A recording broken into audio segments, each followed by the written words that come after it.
بسم اللہ الرحمن الرحیم اللہم صلی علی سیدنا و نبینا و حبیبنا و مولانا محمد مبارک وسلم۔ معزز ناظرین، آج کی گفتگو میں ہم اپنے ان نوجوانوں کو، خواہ وہ بچے ہوں یا بچیاں، اسکول اور کالج لائف کی طرف یا اپنے کاروباری دنیا کی طرف جب قدم رکھتے ہیں تو ان کو چند ایک پہلو ان کے سامنے ان کے لیے رکھنا چاہیں گے۔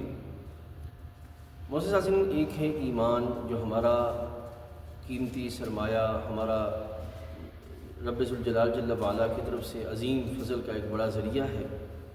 دوسرا ہے عمل صالح، کہ جن کے ذریعے بندہ اپنی عملی شناخت کا اور اسلام کا اظہار کرتا ہے اور رب تعالیٰ جل وعلا کی بندگی کا اہتمام کرتا ہے۔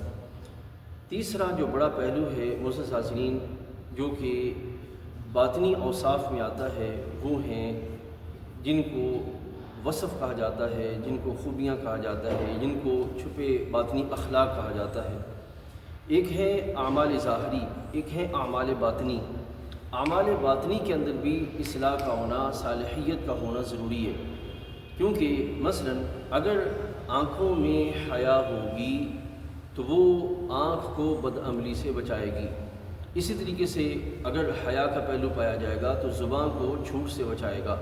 اسی طریقے سے اگر حیا کا پہلو پایا جائے گا تو وہ انسان کو کانوں کے اعتبار سے ایسا کلام سننے سے بچائے گا جو کلام جو ہے وہ رب ذوالجلال جل وعلا کی بندگی کے شایع نشان نہ ہو۔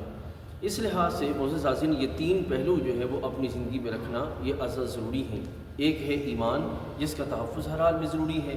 دوسرا ہے عمل صالح، جس پر قائم رہنا اور جس کے ذریعے اپنے ایمانی تشخص کا اظہار ضروری ہے۔ اور تیسرا جو ہے وہ ہے پاکیزہ اوصاف، جس کو باطنی اخلاق بھی کہا جاتا ہے، کہ جن کے ذریعے بندہ جو ہے وہ عمل صالح پہ قائم رہنے کا اہتمام کر سکتا ہے۔ اور اس کے لیے ہمیں ان کو سیکھنا، ان کو اپنی زندگی میں رکھنا اور ان کے لیے کوشش کرنا، یہ ہمارے لیے دنیا اور آخرت میں کامیابی کا ذریعہ ہے۔ آج کے اس دور کے اندر ہمارا موجودہ ماحول یہ باطنی اوصاف چھین رہا ہے، جس سے عملی کمزوریاں پیدا ہو رہی ہیں۔ تو ہمارے پر یہ ذمہ داری ہے کہ ہم جو ہے وہ باطنی اوصاف کا اہتمام کریں تاکہ عملی طور پر جو ہے وہ پاکیزگی ہماری زندگی میں قائم رہے۔ السلام علیکم ورحمۃ اللہ۔